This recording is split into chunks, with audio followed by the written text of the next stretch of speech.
namin, Panginoong Heso Kristo. Magandang umaga po sa inyong lahat.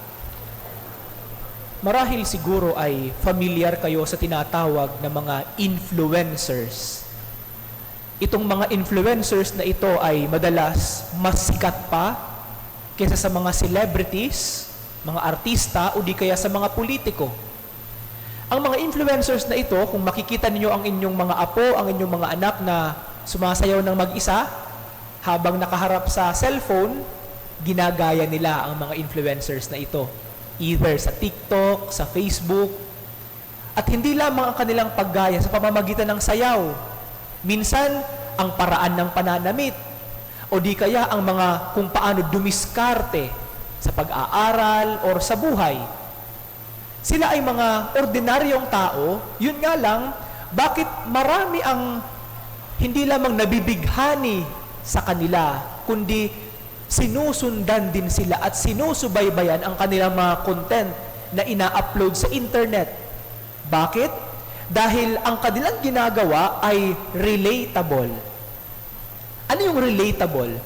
Ang isang tao, parang nakikita niya ang kanyang sarili doon sa ginagawa ng isang influencer.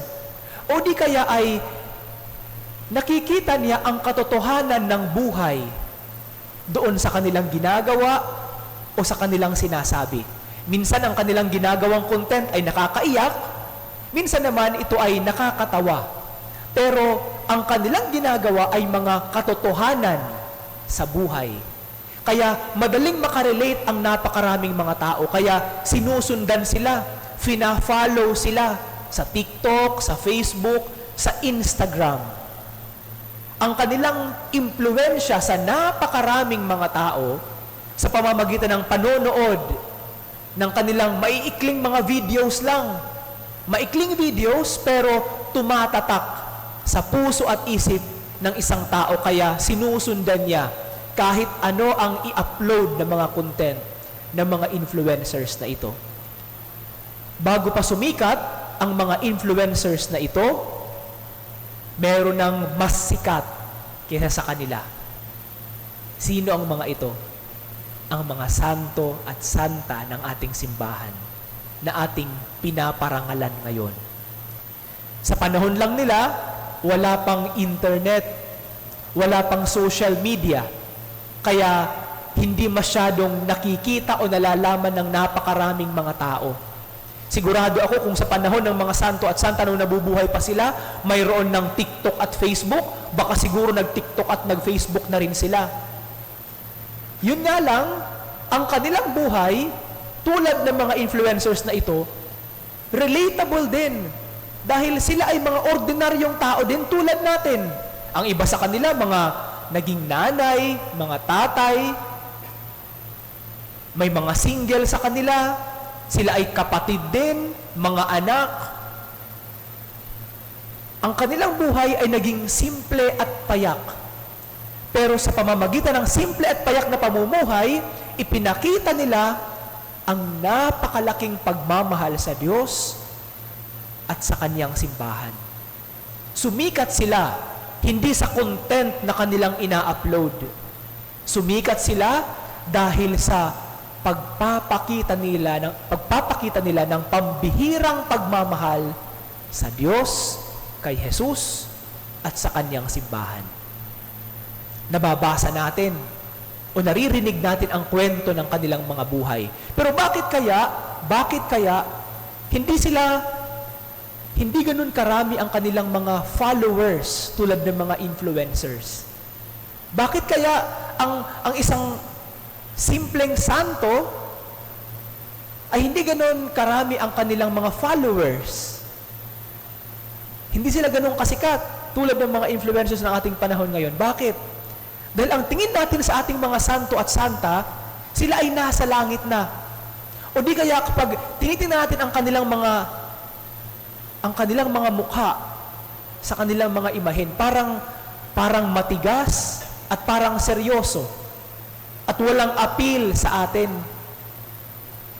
Kaya konti lang ang sumusunod sa kanila, konti lang ang gumagaya sa kanila. Pero kung ating titingnan, bago sila napunta sa langit, sila muna ay mga ordinaryong tao tulad natin. Mga ordinaryong tao tulad natin. Dumaan din na matinding pagpapakasakit at pahirap sa buhay. Pinagdaanan ang problema na pinagdadaanan mo ngayon. Nalulung din ang iba sa alak. Ang iba naging mga makasalanan tulad mo. Pero bakit sila naging santo at santa?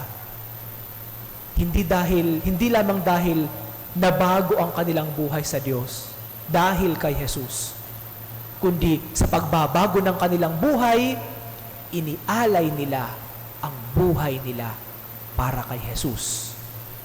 Nagsilbi sila sa Diyos at sa kanyang simbahan. Noong nakaraang, I think Saturday, na nagkaroon tayo ng Parade of Saints, Saturday, nakakatuwa ang naging bihis ng ating mga maliliit na mga bata. Nung nakita ko yung in-upload sa Facebook, ang cute ng ating mga apo, ang cute ng ating mga anak. Binihisa natin sila ng mga bihis santo at santa, hindi lamang siguro upang maging maganda at cute tingnan. Pero alam niyo po, isang magandang pagkakataon ito sana para ituro sa ating mga apo at mga anak ang buhay ng mga santo at santa na kung saan ating inihahawig ang kanilang hitsura at pananamit. Hindi man nila maintindihan pa ngayon kung ano ang buhay nila dahil maliliit pa sila. Pero sana, dahan-dahan na ituro natin sa kanila, ang bihis namin sa iyo ay si Santa Clara. Ito ang naging buhay ni Santa Clara. Ang bihis namin sa iyo nung maliit ka ay isang Santo Papa. Ito ang buhay ng isang pari or Santo Papa. Dahan-dahan sanang ituro natin sa kanila ang buhay ng mga santo at santa na kanilang sinusundan. Isang magandang pagkakataon sana ito, hindi lamang upang malaman nila at matutunan ang buhay ng mga santo, kundi sa paglaki nila, susundan sana nila ang mga yapak ng mga santo at santang ito. Iilan sa ating mga anak at mga apo ang mayroong mithiin sa kanilang buhay na maging santo at santa. Wala siguro. Kung tatanungin ninyo sila, ano ang gusto mo paglaki mo? Ang sagot lagi nila, gusto kong maging abogado, maging doktor, maging teacher, maging pulis, maging sundalo. Pero walang magsasabi sa kanila, gusto kong maging santo. Gusto kong maging santa. Wala. Bakit? Hindi natin tinuturo sa kanila.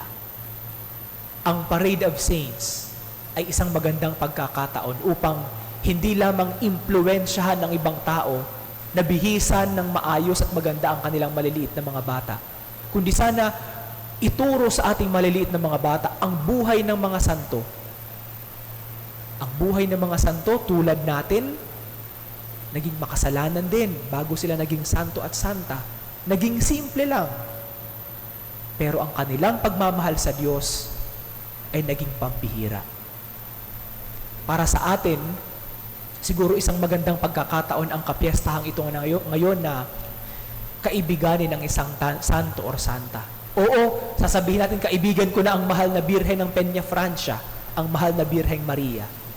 Pero hindi po masama kung mag-aaral pa tayo ng buhay ng isang santo or santa at magiging kaibigan natin sa ating buhay.